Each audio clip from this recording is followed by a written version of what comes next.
Tiada kepayahan lagi padanya atas hamba, bagaimanapun telah berlalu dalam kesukaran atau kesenangan. Saat yang akan datang, yang tidak akan datang kemudian. Dan hamba itu tidak tahu, apakah ia akan hidup pada saat itu atau tidak.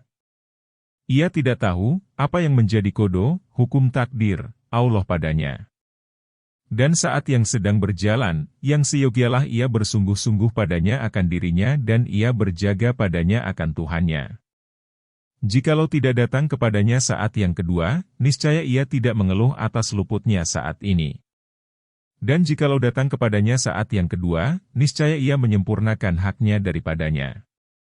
Sebagaimana ia menyempurnakan dari yang pertama. Dan tidak panjanglah angan-angannya untuk 50 tahun. Lalu panjanglah kepadanya al-azam, cita-cita yang telah diputuskan dengan mantap, atas memperhatikan al-murakabah padanya. Bahkan adalah dia putra waktunya. Seakan-akan itu pada akhir nafasnya. Maka mudah-mudahan itu akhir nafasnya dan ia tidak tahu. Apabila mungkin bahwa adalah itu akhir nafasnya, maka seyogialah bahwa ada itu di atas bentuk, yang ia tidak benci bahwa ia didapati oleh mati dan dia di atas keadaan yang demikian. Dan adalah semua hal ihwalnya terbatas atas apa, yang dirawikan Abu Dzar dari sabda Nabi, tiada orang Yumin itu berangkat, selain pada 3, mencari untuk hari kembali, akhirat, atau perbaikan untuk penghidupan atau kelezatan pada yang tidak diharamkan. Dan apa yang dirawikan Abu Dzar juga dari Nabi dalam arti yang seperti itu, yaitu, atas orang yang berakal, bahwa ada baginya 4 saat yang ia bermunajat padanya dengan Tuhannya, saat yang ia bermuhasabah, menghitungkan amalan, dirinya padanya, saat yang ia bertafakur, berfikir padanya tentang ciptaan Allah Ta'ala dan saat yang ia kosongkan padanya untuk makan dan minum. Bahwa pada saat ini menjadi pertolongan baginya atas saat-saat yang masih tinggal.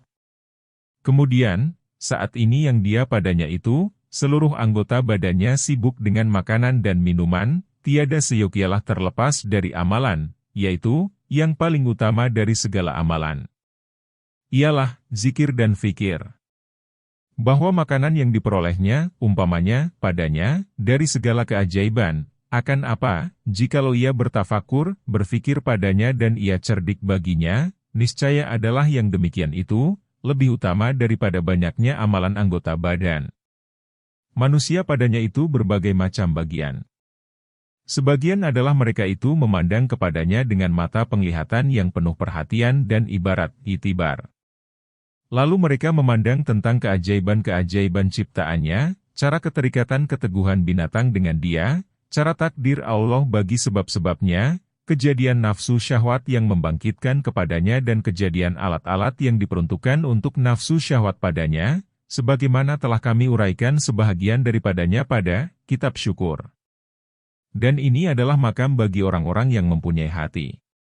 Sebagian adalah mereka itu memandang padanya dengan mata kutukan dan kebencian. Mereka memperhatikan segi diperlukan kepadanya. Dan dengan kesayangan mereka, jikalau mereka tidak memerlukan kepadanya. Akan tetapi, mereka melihat dirinya dipaksakan padanya, diperuntukkan bagi nafsu syahwatnya. Dan ini adalah makam orang-orang zahid. Suatu kaum adalah melihat tentang ciptaan yang menciptakan. Dan mereka mendaki daripadanya itu kepada sifat-sifat Al-Halik yang Maha Pencipta.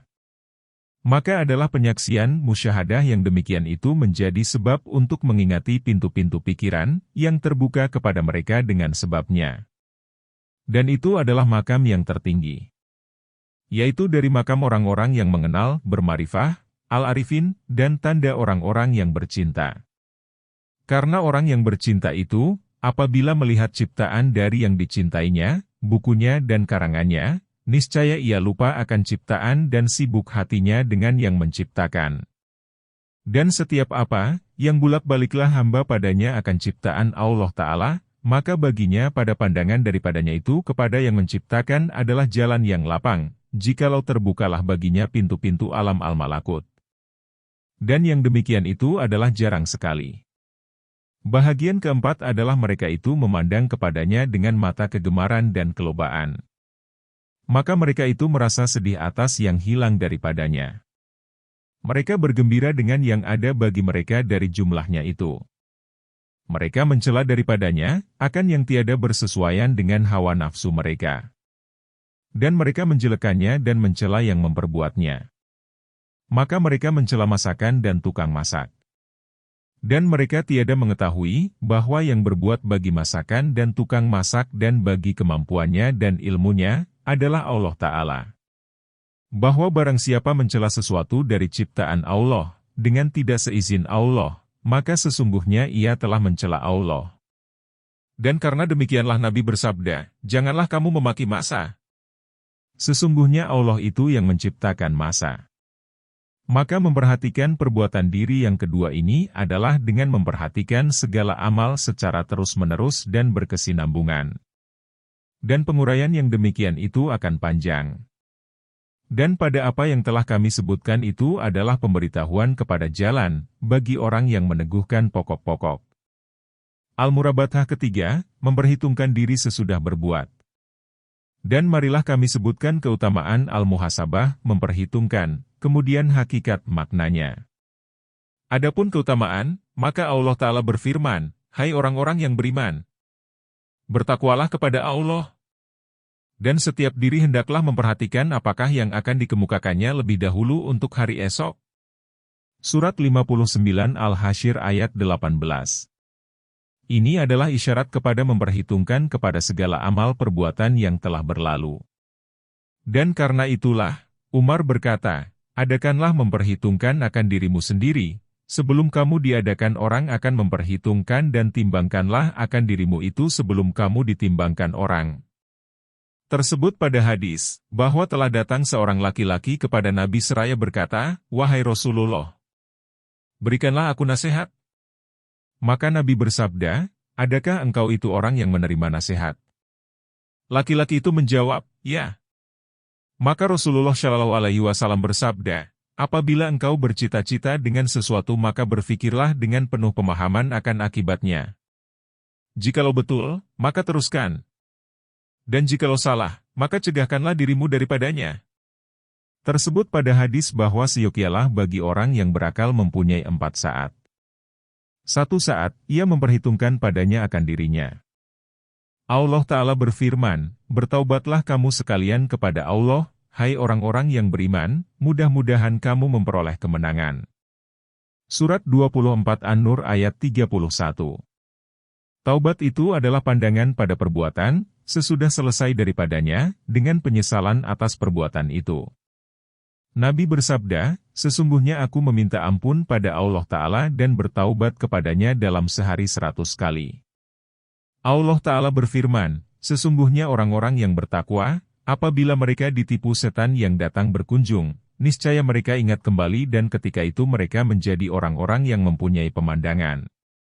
Surat 7 Al-Ra'af ayat 201.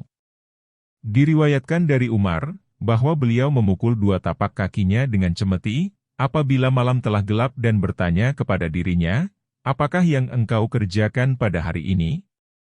Diriwayatkan dari Maimun bin Mahran, bahwa ia berkata, tiadalah hamba itu termasuk orang yang bertakwa, sehingga ia memperhitungkan akan dirinya lebih banyak dari dimuhasabahkan, diperhitungkan oleh kongsinya. Dan 2 orang yang berkongsi itu memperhitung-hitungkan sesudah bekerja. Diriwayatkan dari Aisyah, bahwa Abu Bakar berkata kepadanya, ketika akan wafat, tiada seorang pun dari manusia, yang lebih aku cintai dari Umar. Kemudian, Abu Bakar bertanya kepada Aisyah, bagaimana engkau katakan? Lalu, Aisyah mengulangi kepada Abu Bakar apa yang dikatakannya. Maka Abu Bakar berkata, tiada seorang pun dari manusia, yang lebih mulia padaku dari Umar. Maka lihatlah, bagaimana Abu Bakar memandang sesudah selesai dari suatu kalimat, lalu dipikirkannya dengan mendalam dan digantikannya dengan kalimat yang lain. Berita tentang Abi Talhah, ketika ia dilalaikan oleh seekor burung dalam syalatnya, maka ia memikirkan yang demikian itu dengan mendalam. Maka dijadikannya kebunnya sedekah karena Allah Ta'ala, lantaran menyesal dan mengharap untuk gantian dari yang hilang baginya. Pada berita Ibnu Salam, bahwa ia membawa seberkas kayu api, lalu orang mengatakan kepadanya, hai Abu Yusuf, Sesungguhnya adalah pada anak-anakmu dan pembantu-pembantumu yang memadai bagi engkau akan ini. Ibnu Salam lalu menjawab, aku menghendaki bahwa aku mencoba akan diriku, adakah ia tidak menyukakannya? Al-Hasan Al-Basyari berkata, orang Yumin itu pemimpin atas dirinya, yang ia memperhitungkannya karena Allah. Sesungguhnya ringanlah hitungan amal, al-hisab, atas suatu kaum, yang mengadakan perhitungan atas dirinya di dunia. Dan sesungguhnya sukarlah al-hisab pada hari kiamat atas suatu kaum, yang mengambil akan persoalan ini, tanpa al-muhasabah memperhitungkan. Kemudian, Al-Hasan Al-Basyari menafsirkan memperhitungkan, seraya berkata, bahwa orang Yumin itu dibergegas-gegaskan oleh sesuatu yang menakjubkannya. Lalu beliau berkata, demi Allah, sesungguhnya engkau menakjubkan aku dan engkau itu dari hajat keperluanku. Akan tetapi, alangkah jauhnya, didindingi di antara aku dan engkau. Ini adalah al-hisab sebelum berbuat. Kemudian Al-Hasan Al-Basyari berkata, dan sia-sialah daripadanya akan sesuatu, lalu ia kembali kepada dirinya, seraya bertanya, apakah yang engkau kehendaki dengan ini? Demi Allah, tiada akan diterima halanganku dengan ini. Demi Allah, aku tiada akan kembali untuk ini selama-lamanya insya Allah. Anas bin Malik berkata, aku mendengar Umar bin Al-Khattab pada suatu hari dan ia sudah keluar untuk keperluannya dan aku keluar bersama dia, lalu ia masuk ke suatu kebun, di mana ia berkata, di antara aku dan dia ada dinding dan dia di dalam kebun. Umar bin Al-Khattab itu Amirul Mukminin. Bagus sekali. Demi Allah, sesungguhnya engkau bertakwa kepada Allah atau ia mengazabkan engkau. Al-Hasan Al-Basyari berkata tentang firman Allah Ta'ala, dan aku bersumpah dengan jiwa yang amat mencela kejahatan. Surat 75 Al-Qiyamah ayat 2, dengan mengatakan, tiada ditemui oleh orang Yumin, selain ia mencerca dirinya, dengan kata-kata, apakah yang aku kehendaki dengan perkataanku? Apakah yang aku kehendaki dengan makanku? Apakah yang aku kehendaki dengan minumku? Dan orang zalim itu melalukan tapak kakinya, dengan tidak mencercakan dirinya. Malik bin Dinar berkata, Allah merahmati akan hamba yang berkata kepada dirinya, apakah tidak engkau itu teman bagi yang demikian? Apakah tidak engkau itu teman yang demikian? Kemudian, ia mencelanya. Kemudian ia mendiamkannya.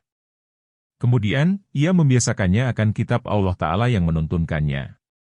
Ini termasuk dari mencela diri, sebagaimana yang akan datang penjelasannya pada tempatnya. Maimun bin Mahran berkata, orang yang takwa itu lebih kuat memperhitungkan bagi dirinya dari penguasa yang zalim dan dari kongsi yang kikir. Ibrahim Et-Taimi berkata, aku umpamakan diriku dalam sorga, yang aku makan dari buah-buahannya, aku minum dari sungai-sungainya dan aku berpelukan dengan anak-anak darahnya. Kemudian, aku umpamakan diriku dalam neraka, yang aku makan dari buah kayu zakumnya, aku minum dari nanah yang bercampur darahnya dan aku mengalami dengan rantai dan belenggunya. Maka aku bertanya kepada diriku, hai diri, apakah yang engkau kehendaki? Maka diri itu menjawab, aku kehendaki bahwa aku dikembalikan ke dunia, lalu aku mengerjakan amal syalih. Aku berkata, maka engkau itu dalam cita-cita, maka berbuatlah. Malik bin Dinar berkata, aku mendengar Al-Hajjaj berpidato dan ia mengatakan, Allah merahmati akan manusia yang mengadakan memperhitungkan kepada dirinya, sebelum jadilah al-hisab, perhitungan amalnya, itu kepada orang lain. Allah merahmati akan manusia yang mengambil dengan tali kekang amalnya. Lalu ia memandang akan apa yang dikehendakinya. Allah merahmati akan manusia yang memandang pada sukatannya. Dan Allah merahmati manusia yang memandang pada timbangannya. Maka terus-meneruslah ia mengatakan, sehingga ia membawa aku menangis. Diceritakan oleh teman Al-Ahnaf bin Qais, dengan mengatakan, adalah aku menemaninya. Umumnya syalatnya di malam hari itu doa. Dan ia datang kepada lampu. Lalu diletakkannya anak jarinya pada lampu itu, sehingga ia merasa dengan api. Kemudian, ia berkata kepada dirinya, hai Hunaif, apakah yang membawa engkau kepada apa yang engkau berbuat pada hari itu? Apakah yang membawa engkau kepada apa yang engkau berbuat pada hari itu? Penjelasan, hakikat makna memperhitungkan sesudah amal perbuatan. Ketahuilah, bahwa hamba itu, sebagaimana ada baginya waktu pada awal siang, yang ia mengisyaratkan padanya akan dirinya di atas jalan nasihat menasehati dengan kebenaran, maka seyogialah bahwa ada baginya pada akhir siang, saat yang ia menuntut padanya akan diri dan memperhitungkannya di atas segala gerak-geriknya dan diamnya. Sebagaimana para saudagar berbuat di dunia bersama kongsi-kongsinya pada akhir setiap tahun atau bulan atau hari, kelobaan dari mereka kepada dunia dan karena takut akan hilangnya dari mereka, di mana jikalau hilang, niscaya ada kebajikan bagi mereka pada kehilangannya. Dan jikalau berhasil yang demikian itu bagi mereka, maka tiada tinggal lagi, selain beberapa hari yang sedikit. Maka bagaimana orang yang berakal, tiada bermuhasabah memperkirakan akan dirinya, pada apa yang menyangkut bahaya kesengsaraan dan kebahagiaan untuk selama-lamanya? Tiadalah anggapan enteng ini, selain dari kelalaian, kekacauan pikiran dan kurang memperoleh taufik. Kita berlindung dengan Allah dari yang demikian. Makna memperhitungkan serta kongsi, ialah, bahwa ia melihat pada modal, untung dan rugi. Supaya terang baginya kelebihan dari kekurangan. Maka jikalau ada dari kelebihan yang berhasil, niscaya dicukupkannya dan disyukurinya. Dan jikalau ada dari kerugian, niscaya dituntutnya kongsi itu menanggungnya dan diberatinya memperoleh kembali dari kerugian itu pada masa mendatang. Maka seperti demikianlah modal hamba pada agamanya yang fardu-fardu, wajib, keuntungannya yang sunat-sunat dan keutamaan-keutamaan dan kerugian-kerugiannya perbuatan-perbuatan maksiat. Musim perniagaan ini adalah jumlah hari seluruhnya dan bermuamalah, berniagaan, dengan nafsunya yang menyuruh dengan kejahatan. Maka diadakannya memperhitungkan dirinya, pertama-tama di atas ibadah yang fardu-fardu. Maka jikalau telah ditunaikannya di atas caranya yang sebenarnya, niscaya ia bersyukur kepada Allah Ta'ala atas yang demikian. Dan ia mengingininya pada yang seumpamanya. Dan jikalau luput dari asalnya, niscaya dicarinya dengan kodo, gantinya di luar waktu. Dan jikalau ditunaikannya dengan berkurang, niscaya diberatinya untuk menambal dengan amal ibadah sunat. Dan jikalau dikerjakannya suatu perbuatan maksiat, niscaya ia sibuk berpikir dengan siksaan, jatuhnya azab dan celaan atas perbuatan maksiat itu. Supaya sempurnalah daripadanya apa yang didapatinya kembali, apa yang telah hilang. Sebagaimana seorang saudagar dengan kongsinya. Sebagaimana ia memeriksa pada perhitungan dunia dari biji-bijian dan kerat dari intan permata, lalu dijaganya tempat kemasukan bertambah dan berkurang, sehingga ia tidak tertipu pada sesuatu daripadanya, maka seyogialah bahwa ia membersihkan akan ketipuan nafsu dan rencana buruknya. Bahwa nafsu itu penipu, pencampur adukan, pembuat rencana yang tidak baik. Maka dicarinya, pertama-tama, dengan pembetulan jawaban dari semua yang diperkatakannya sepanjang harinya. Dan hendaklah ditanggungnya dengan dirinya dari al-hisab, akan apa yang akan diurus oleh orang lain, pada dataran tinggi kiamat. Dan begitulah dari pandangannya, bahkan dari segala gurisannya dan pikirannya, berdirinya dan duduknya, makannya, minumnya dan tidurnya. Sehingga dari diamnya, bahwa mengapa ia diam. Dan dari tenangnya, mengapa dia tenang. Apabila ia telah mengetahui jumlah yang wajib atas diri dan telah sah padanya kadar penunaian yang wajib padanya, niscaya adalah kadar yang demikian itu diperhitungkan baginya. Maka lahirlah baginya yang menjadi sisa atas dirinya. Maka hendaklah ditetapkannya yang demikian itu atas dirinya dan hendaklah dituliskannya atas halaman lembaran hatinya. Sebagaimana dituliskan yang sisa, yang atas kongsinya, atas hatinya dan pada harian perhitungannya. Kemudian, diri itu berhutang, yang mungkin dilunasi daripadanya segala hutang. Adapun setengahnya dengan uang pembayaran dan jaminan. Setengahnya dengan dikembalikan benda itu sendiri. Dan setengahnya dengan siksaan baginya di atas yang demikian. Dan tidak mungkin sesuatu dari yang demikian itu, selain sesudah pentahkikan al-hisab dan membedakan yang sisa dari hak yang wajib atasnya. Apabila telah berhasil yang demikian, niscaya ia menyibukkan diri sesudahnya itu dengan penuntutan dan penyempurnaan. Kemudian, seyogialah bahwa diri itu mengadakan memperhitungkan atas semua umur, hari demi hari, jam demi jam, pada semua anggota badan, yang zahir dan yang batin, sebagaimana dinukilkan dari Taubah bin Asyamah. Ia berada di negeri Ar-Rakkah. Ia bermuhasabah bagi dirinya. Pada suatu hari ia menghitung. Maka tiba-tiba dia itu sudah berumur 60 tahun. Lalu dihitungnya hari-harinya. Maka tiba-tiba adalah 21.500 hari. Lalu ia memekik dan berkata, "Wahai celaka bagiku! Aku bertemu dengan malaikat, dengan 21.000 dosa. Maka bagaimana dan pada setiap hari itu 10.000 dosa?"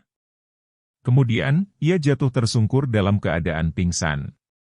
Tiba-tiba, dia itu sudah wafat.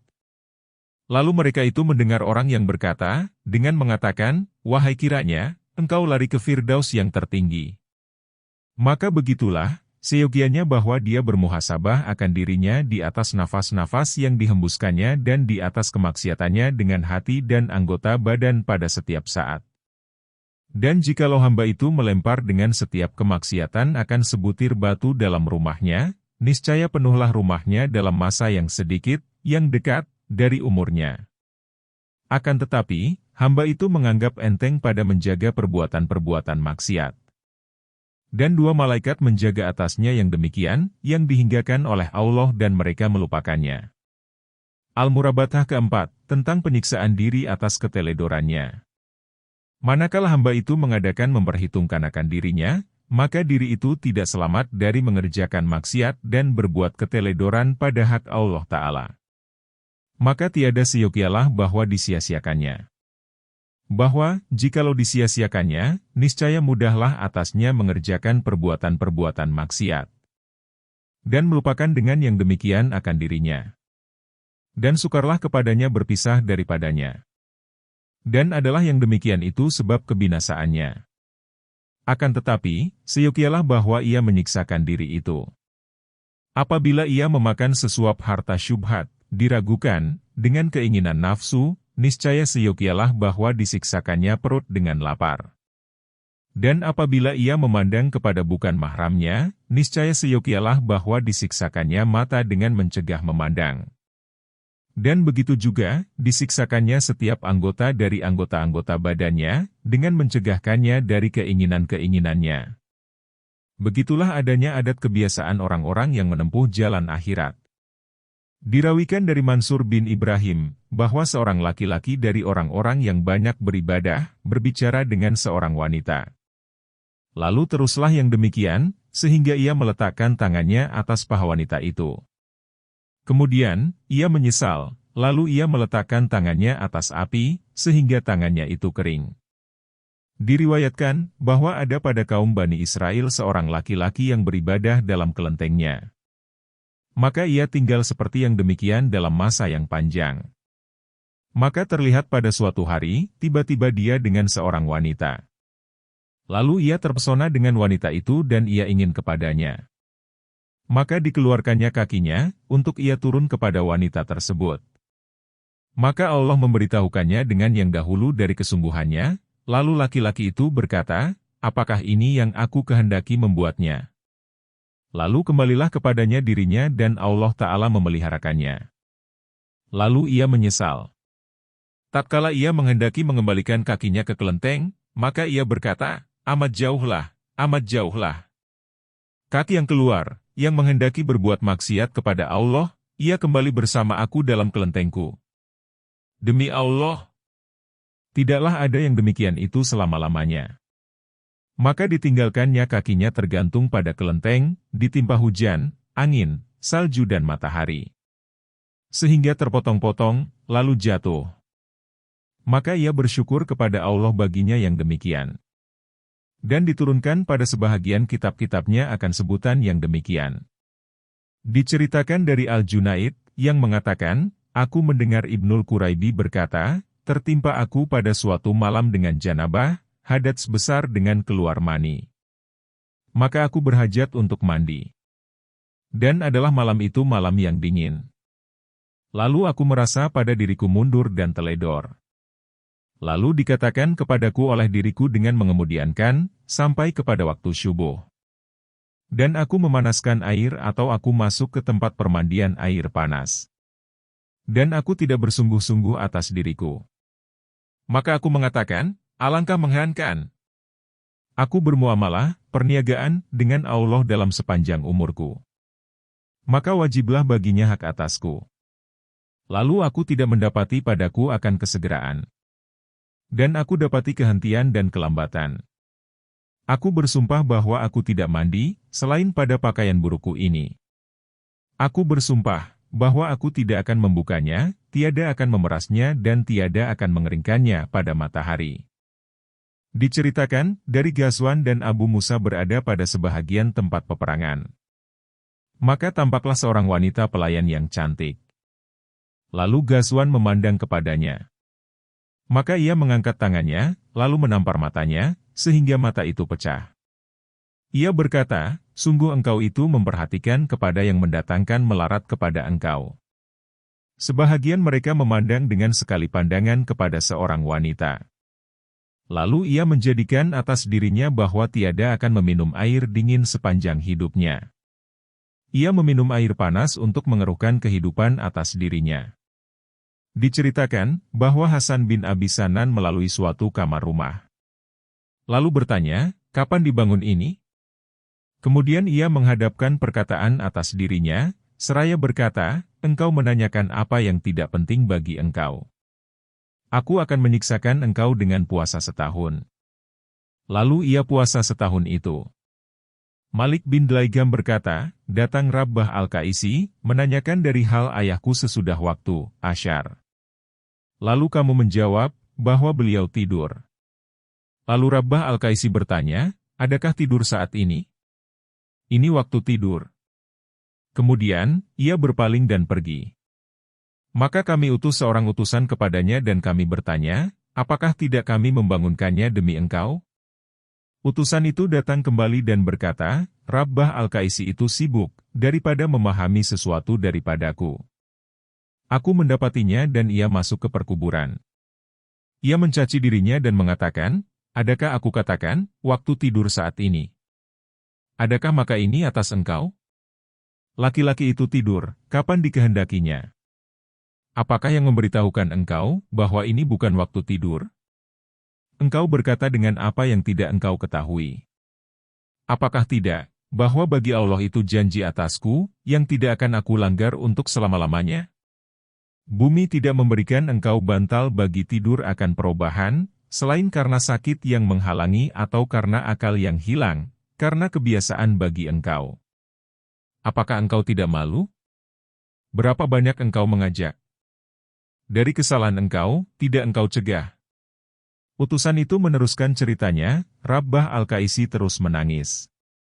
Dan ia tidak tahu dengan tempatku berdiri. Maka tatkala aku melihat yang demikian, lalu aku berpaling daripadanya dan meninggalkannya. Diceritakan dari Tanim Ed-Dari, bahwa ia tidur pada suatu malam, yang ia tidak bangun padanya untuk sholat malam, sholat tahajud.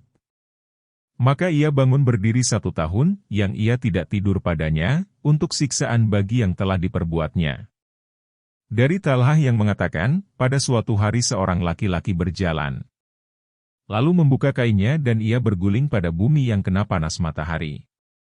Ia mengatakan kepada dirinya, rasailah. Api neraka jahanam lebih keras panasnya.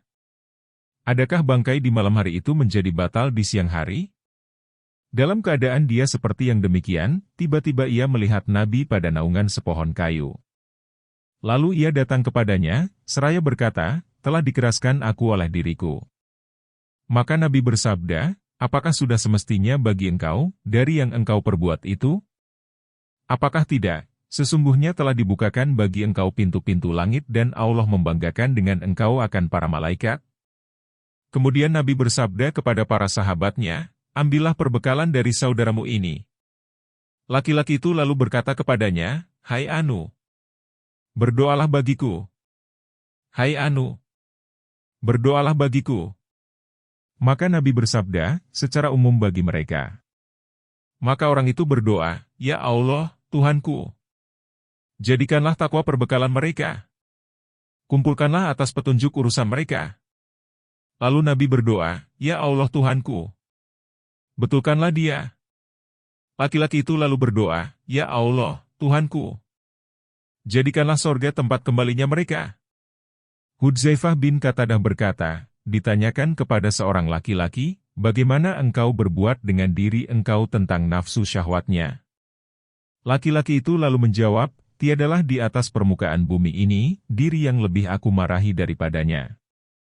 Maka bagaimanakah aku memberikan nafsu keinginannya?" Ibnu Samak masuk ke tempat Daud At-Tai, ketika ia meninggal dunia dan dia dalam rumahnya di atas tanah. Lalu Ibnu Samak berkata, "Hai Daud, engkau penjarakan diri engkau sebelum dipenjarakan. Engkau azabkan diri engkau sebelum diazabkan. Maka pada hari ini, engkau melihat akan pahala orang yang engkau berbuat baginya." Dari Wahab bin Munabbih, bahwa seorang laki-laki beribadah pada masa yang panjang. Kemudian, tampak baginya hajat keperluan kepada Allah Ta'ala. Lalu ia bangun berdiri 70 kali Sabtu, di mana ia makan pada setiap Sabtu 11 butir tamar. Kemudian, ia meminta hajat keperluannya. Maka tidak diberikan. Lalu ia kembali kepada dirinya dan berkata, "Dari engkau aku datang. Jikalau ada pada engkau itu kebajikan, niscaya aku berikan akan hajat keperluan engkau."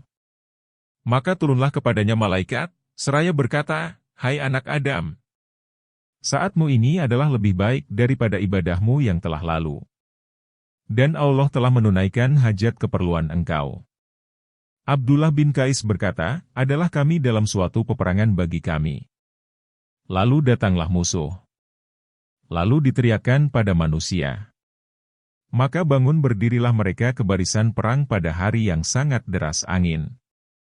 Tiba-tiba, seorang laki-laki di depanku dan ia berbicara dengan dirinya, dengan mengatakan, 'Hai diriku, apakah tidak aku menyaksikan tempat kesyahidan itu dan itu, lalu engkau mengatakan kepadaku, istri engkau dan keluarga engkau? Lalu aku taati engkau dan aku kembali? Apakah tidak aku menyaksikan tempat kesyahidan itu dan itu? Lalu engkau mengatakan kepadaku istri engkau dan keluarga engkau? Lalu aku taati engkau dan aku kembali? Demi Allah, sesungguhnya aku datangkan engkau pada hari ini kepada Allah, mengambil engkau atau meninggalkan engkau. Lalu engkau mengatakan, sesungguhnya aku memperhatikan dia pada hari ini. Lalu engkau memperhatikannya. Lalu laki-laki itu membawa manusia kepada musuh mereka. Dan adalah dia dalam golongan yang pertama dari mereka. Kemudian, musuh itu dibawa kepada manusia banyak. Maka menampaklah mereka. Maka laki-laki itu ada di tempatnya, sehingga manusia itu menampak beberapa kali. Dan laki-laki itu tetap berperang. Maka demi Allah, senantiasalah yang demikian itu kebiasaannya. Sehingga aku melihatnya terpelanting ke tanah. Lalu aku hitung padanya dan pada kendaraannya 60 atau lebih banyak dari 60 tusukan senjata tajam. Telah kami sebutkan berita Abi Talhah, tatkala hatinya terganggu dalam solat dengan seekor burung dalam kebunnya. Lalu ia sedekahkan kebunnya sebagai kafarat bagi yang demikian. Bahwa Umar memukul 2 tapak kakinya dengan cemeti pada setiap malam dan mengatakan, "Apakah yang telah engkau kerjakan hari ini?" Dari Mujamah bin Syamgan Et-Taimi, bahwa ia mengangkatkan kepalanya ke loteng. Lalu jatuh penglihatannya kepada seorang wanita. Maka ia jadikan atas dirinya, bahwa ia tidak akan mengangkatkan kepalanya ke langit selama ia di dunia. Adalah Al-Ahnaf bin Qais, tidak berpisah dengan lampu di malam hari. Ia meletakkan anak jarinya atas lampu itu dan ia berkata kepada dirinya, "Apakah yang membawa engkau kepada berbuat hari itu?" Wahib bin Al-Ward menantang sesuatu atas dirinya. Lalu ia mencabut beberapa helai rambut dadanya. Sehingga bersangatanlah pedihnya. Kemudian ia berkata kepada dirinya, "Celaka engkau. Sesungguhnya aku menghendaki dengan engkau itu kebajikan." Muhammad bin Bisir melihat Daud At-Tai dan ia memakan ketika berbuka puasa sepotong roti, tanpa garam. Lalu Muhammad bin Bishr bertanya kepada Daud Akhtari, "Jikalau engkau memakannya dengan garam?" Daud Akhtari lalu menjawab, bahwa diriku mengajak aku kepada garam semenjak setahun yang lalu. Dan Daud tidaklah merasakan garam selama ia di dunia. Maka begitulah adanya penyiksaan orang-orang yang keras cita-cita bagi dirinya. Dan yang mengherankan, bahwa engkau menyiksakan hamba engkau, yang laki-laki dan yang perempuan, istri engkau dan anak engkau, atas apa yang timbul dari mereka, dari kejahatan akhlak dan keteledoran pada sesuatu urusan. Dan engkau takut, bahwa jikalau engkau lewatkan saja dari mereka, niscaya keluarlah urusan mereka dari pilihan dan mereka mendurhakai engkau. Kemudian engkau menyia-nyiakan diri engkau sendiri. Dan nafsu diri itu adalah musuh yang terbesar bagi engkau, yang sangat durhaka atas engkau. Dan melaratnya engkau dari kedurhakaannya itu lebih besar dari melaratnya engkau dari kedurhakaan istri engkau. Bahwa tujuan mereka ialah mengacaukan atas engkau kehidupan dunia. Jikalau engkau menggunakan akal, niscaya engkau ketahui, bahwa hidup itu hidup akhirat. Bahwa padanya nikmat yang berketetapan, yang tiada berakhir. Dan nafsu diri engkau itu, ialah yang mengeruhkan kepada engkau akan hidup akhirat. Maka itu dengan siksa menyiksakan adalah lebih utama dari lainnya. Al-Murabathah, memperhatikan perbuatan diri. Kelima, Al-Mujahadah, bersungguh-sungguh, berjuang. Yaitu, bahwa apabila hamba itu memperhitungkan akan dirinya, maka dilihatnya telah berpisah dengan perbuatan maksiat. Maka seyogialah bahwa ia menyiksakan diri itu dengan siksaan-siksaan yang telah berlalu. Dan jikalau dilihatnya datang dengan lambat-lambat, dengan adanya kemalasan pada sesuatu dari perbuatan-perbuatan utama, atau salah satu dari perbuatan-perbuatan wirid, maka seyogialah bahwa ditunaikannya dengan memberatkan wirid-wirid atas dirinya dan diharuskannya, merupakan beberapa macam dari tugas-tugas, untuk penampalan bagi apa yang telah luput daripadanya dan memperoleh kembali bagi apa yang telah hilang. Maka begitulah adanya berbuat orang-orang yang mengerjakan amalan bagi Allah Ta'ala.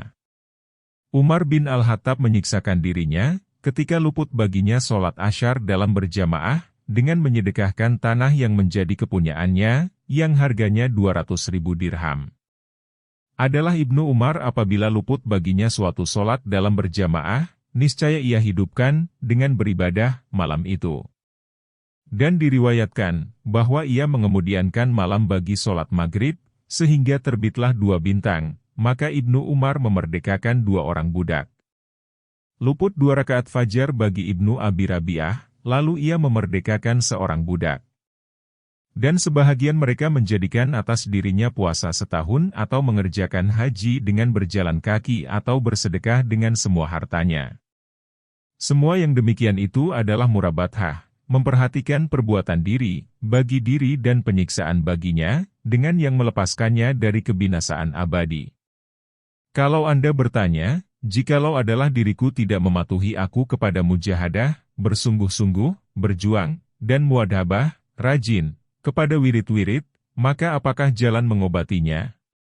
Aku menjawab, jalan Anda pada yang demikian itu, ialah bahwa Anda perdengarkan kepada diri Anda, akan apa yang datang dari Nabi pada hadits-hadits dari kelebihan orang-orang yang bersungguh-sungguh, al-mujtahidin. Dan sebahagian dari sebab-sebab pengobatan yang lebih bermanfaat, ialah, bahwa Anda mencari teman dengan seseorang dari hamba Allah, yang bersungguh-sungguh pada beribadah. Maka Anda perhatikan segala perkataannya dan Anda ikuti dia.